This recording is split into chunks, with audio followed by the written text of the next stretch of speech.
Buenas tardes, mi nombre es Efigenia Madrid Jerónimo. Les saludo desde el Estado de México. Voy a hacer la presentación de la lectura que lleva como título El conectivismo, una teoría de aprendizaje para la era digital, correspondiente al seminario temático a cargo del Dr. José Alberto Alvarado Lemos, del doctorado en Tecnología Educativa, ofertada por el Centro Escolar Mar de Cortés. Los cambios que tenemos como sociedad actuales son más que evidentes y además tienen una tendencia permanente. Estos cambios han afectado y beneficiado no solamente a un sector, tienen un efecto multifactorial. Uno de los recientes sucesos económicos denominado globalización intensificó el movimiento de capital entre naciones, diversificó la fuerza de trabajo mundial y aceleró el uso mundial de la tecnología para mantener la comunicación entre las naciones.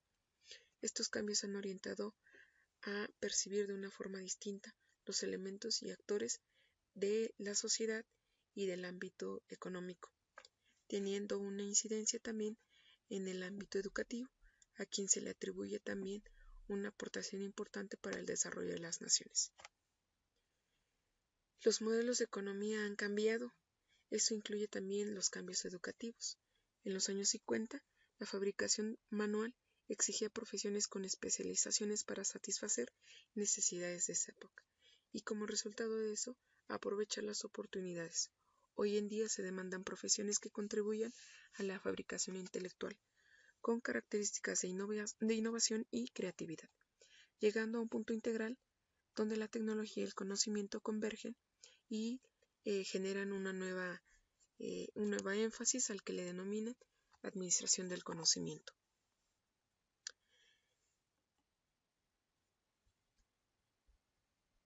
George Siemens, autor del conectivismo, hace un planteamiento de la teoría haciendo una revisión de las tendencias en la educación. La primera de ellas es la visión que tienen las profesiones. Tienen una infinidad de variedad hoy en día y llegará a un punto donde habrá coincidencia o discrepancia total. Es decir, puede haber un estadio donde convergerán profesiones similares o con tendencias y campos de acción distintas. Sin embargo, permitirán el cumplimiento del logro del objetivo de ese ámbito en donde están operando.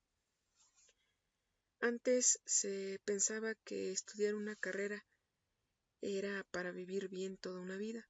Hoy las profesiones han ido desapareciendo.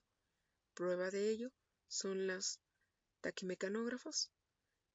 Después se convirtieron en oficinistas y hoy los oficinistas nos están permitiendo o nos están ofreciendo hacer el trámite de un servicio vía online.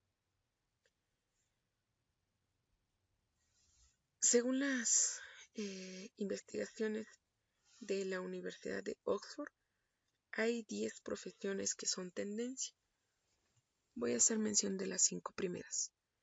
El primero de ellos le llaman The Broker de Talent. Este se dedicará a la venta y administración del talento, es decir, en el mercado laboral, identificará e integrará al nuevo empleado a una organización que definió previamente sus competencias. El segundo de ellos es el responsable de inteligencia en una oficina. Este se encargará de gestionar las competencias del capital humano. El gerente de bienestar se encargará de mantener la salud laboral y el equilibrio de trabajo y la vida personal de los empleados. El cuarto, administrador de la sustentabilidad, además de vigilar las labores empresariales, también se encargará de verificar las condiciones ambientales.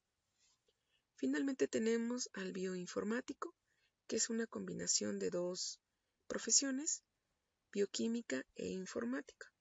Este desarrollará componentes bioquímicos a través de la informática.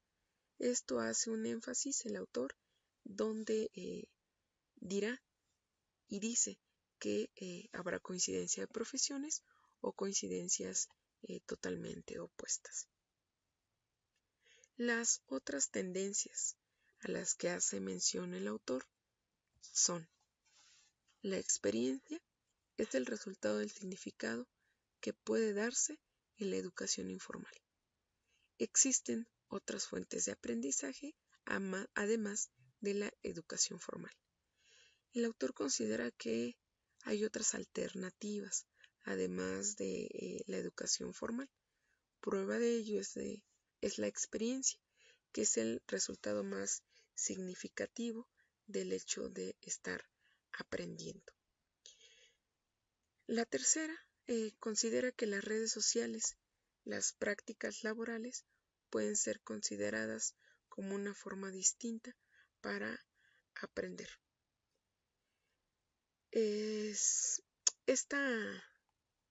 Estas relaciones a las que hace mención son prácticas laborales y también considera como una fuente distinta de aprender, porque se ubica en una realidad concreta, en donde el alumno puede adquirir aprendizajes porque se adapta a un estilo de vida.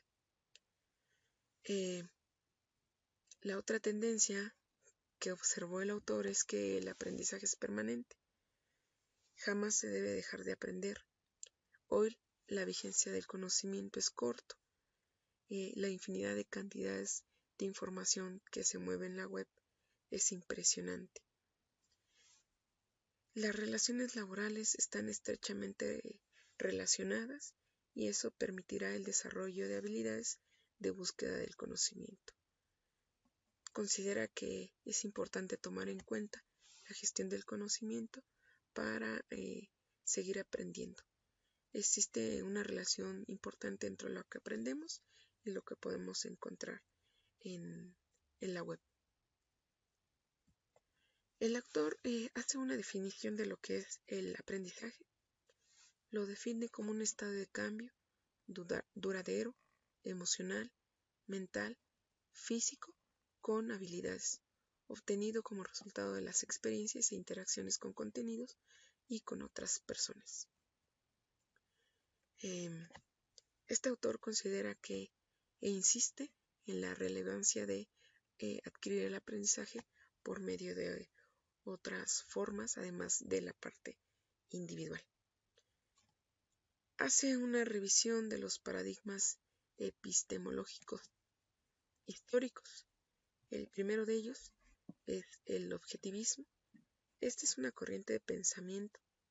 Para ellos la realidad es algo independiente del ser humano y que existe. En los hechos son hechos y no requieren explicación. Las cosas actúan e interactúan de acuerdo a su propia naturaleza y solo existe aquello que el hombre puede explicar. Hace una similitud a lo que es el conductismo. El segundo paradigma es el paradigma pragmático, similar al cognitivismo. Considera que la función del pensamiento es produciendo hábitos de acción con un valor práctico. Para él, las verdades no son absolutas y puede caber la posibilidad de hacer más estudios. Considera que la función del pensamiento es produciendo este valor práctico de las cosas, posibilita revisar otras alternativas ocasionadas por los cambios. Para ello, la verdad no es absoluta. Considera que el hombre es un ser activo y que por lo tanto está en la búsqueda del conocimiento a partir de la experiencia. El tercer paradigma le denomina interpretativismo.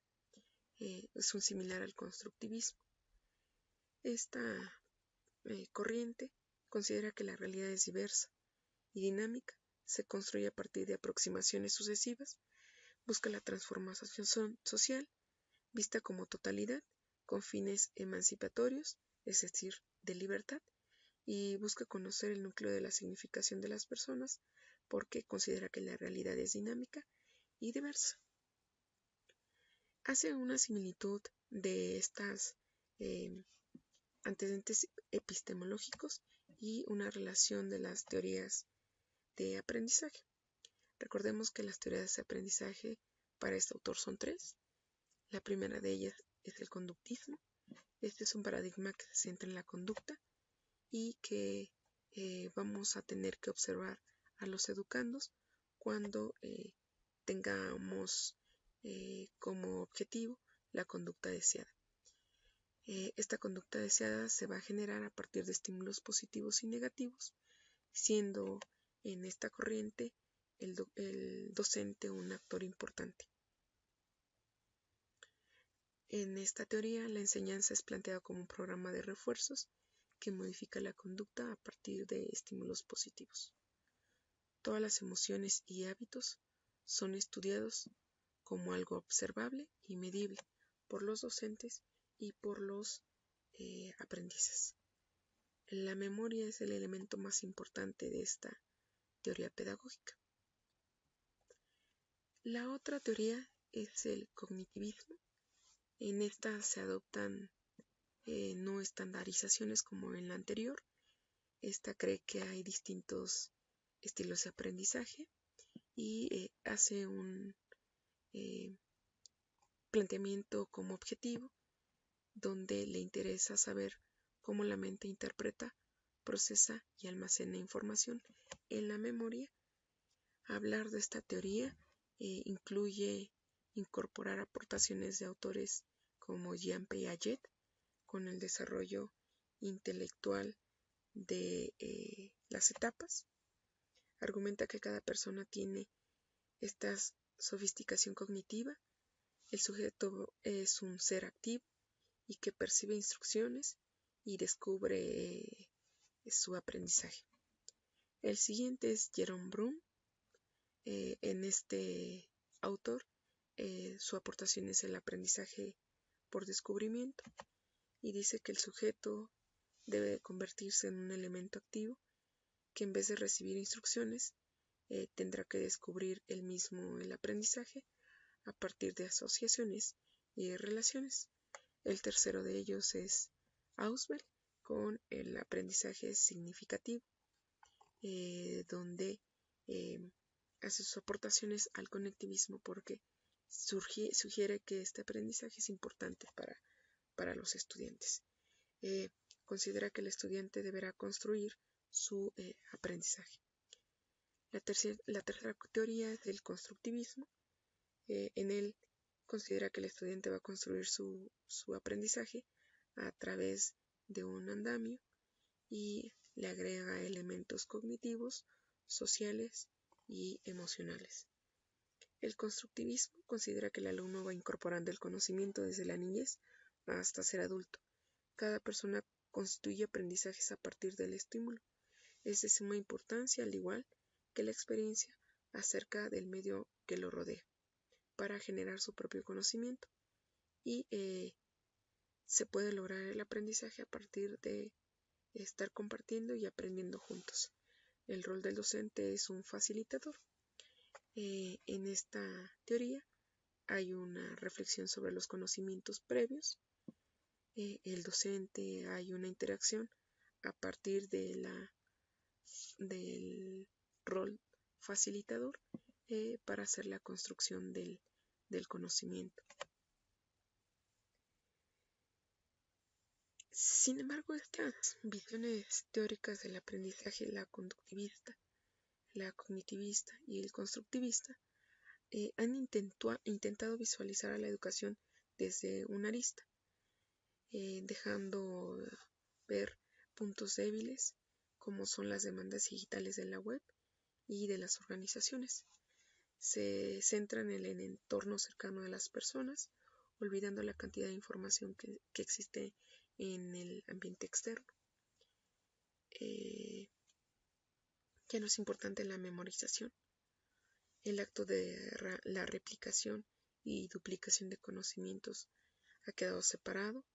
El aprendizaje ya no es lineal, hoy se da de diferentes maneras y a partir de estos limitantes que tienen las teorías ya mencionadas, se dice que las nuevas condiciones requieren una movilidad porque la duración de la información es corta, hay un entorno cambiante de la sociedad, se requieren habilidades digitales distintas para la búsqueda de esta información, el aprendizaje ya no es lineal, el uso de las TICs a través de redes, caos e interconexiones.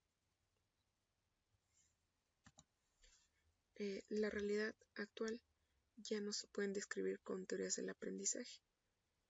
Hoy se debe hacer una incorporación de la tecnología.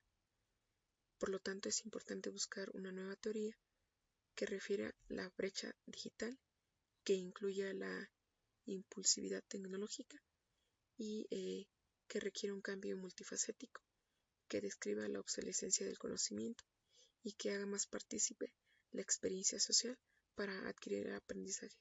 Hoy, la realidad está dentro de un caos, donde hay conexiones de todo con un todo. Esta nueva teoría considera que la realidad está sujeta a ser espontánea, hay una dependencia entre lo que generamos aquí y a partir de las sesiones que generamos puede tener una afectación en otros espacios. A esto le denomina caos, compuesta con elementos llamados patronos.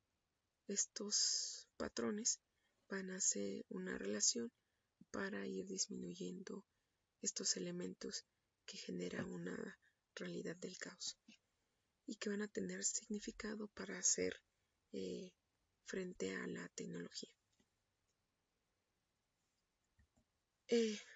Hay otro elemento dentro de la nueva teoría, a lo que se le llama autoorganización, que se da dentro de las organizaciones propiciando conexiones entre personas, llamando a estos elementos microprocesos organizacionales. Estos van a generar patrones útiles para darse ideas entre campos de acción o distintos o similares. Si son contrarios, va a generar una creatividad a partir de la innovación y va a generar una coincidencia.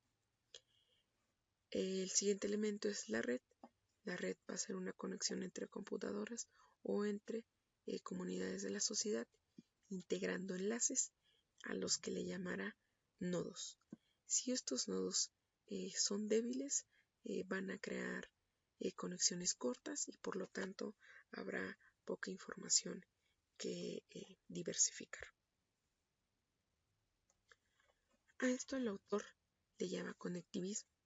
El conectivismo es la integración de principios explorados por la teoría del caos, redes y la autoorganización sumada con la complejidad. El mundo no funciona de forma ordenada y a veces no responde a los lineamientos tradicionales de la ciencia, porque la evolución es difícil de predecir. Los pequeños cambios producen grandes cambios en un efecto multiplicador. La vida es caótica, para lo cual Siemens considera que debe existir esta nueva teoría, y donde el conocimiento no surge solamente a lo interno del individuo y que es controlada su producto del aprendizaje. Él considera que puede también darse con conexiones entre otros elementos y fuera de la mente del estudiante. Esta nueva teoría está sujeta a 8 principios. El primero es que dice que el conectivismo va a ser funcional cuando haya diversidad de opiniones, cuando haya controversias de puntos de vista, entonces se generan innovaciones. El aprendizaje, segundo, el aprendizaje se puede dar a partir de conexiones entre nodos y comunidades. Me permitirán una conectividad de información. La tercera es que esta conectividad debiera estar en los aparatos, que son medios para difundir la información y no dentro de los humanos. El cuarto, la información tiene un periodo de vida corta y se genera constantemente, es decir, hay una obsolescencia del conocimiento. El quinto, los nodos son importantes, sin nodos no hay un aprendizaje continuo. Sexto, la conectividad de la información. Si se establecen conexiones, habrá entonces conocimiento y deberá desarrollarse esa habilidad importante. La vida útil es verificar el conocimiento, debe ser actual y por tanto verificar la vida útil de la información. Debemos estar preparados para una toma de decisiones adecuada, que es un elemento importante para el aprendizaje.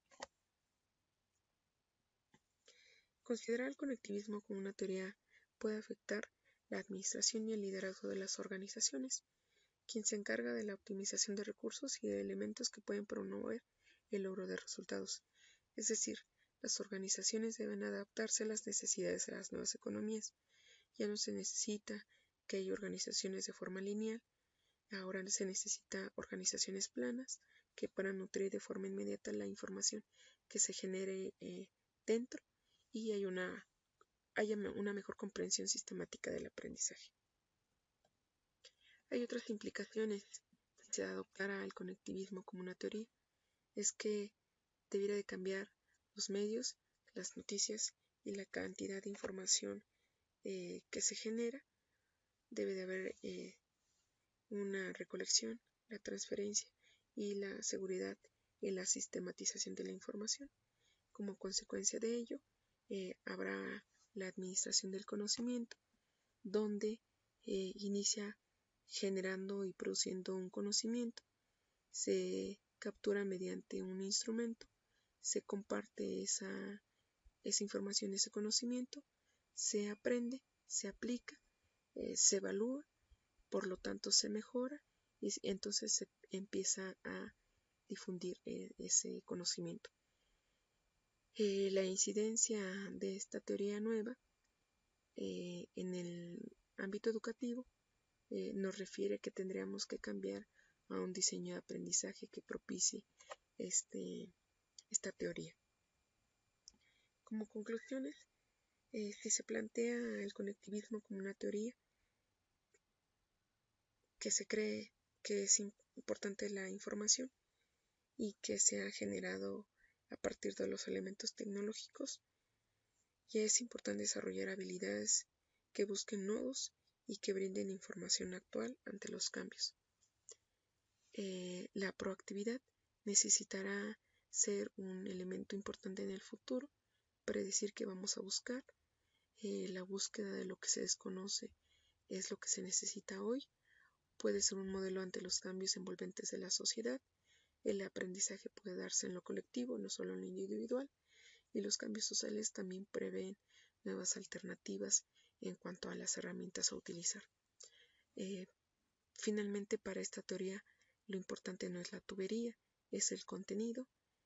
Hay que saber dónde buscar, saber qué tenemos que conocer, por qué tendríamos que conocer, cómo saber y a partir de esto cómo funcionar. De forma personal, considero que el conectivismo ya se vive en las aulas de clases, aunque sea con poca intensidad. Hoy, cuando les pedimos a los chicos la opinión respecto a algún término nuevo, algunos de ellos googlean inmediatamente en el celular. Sin embargo, creo que hay una importante participación del docente para la discriminación y jerarquización de las fuentes de información para que hagan una detección de la más confiable, y entonces esa debiera ser nuestro rol del docente para afrontar los cambios tectónicos que tiene la sociedad. Es importante cambiar el rol del docente, pero también cambiar el rol del alumno. Me despido de ustedes. Estoy para cualquier aclaración y comentario al respecto. Me despido. Gracias.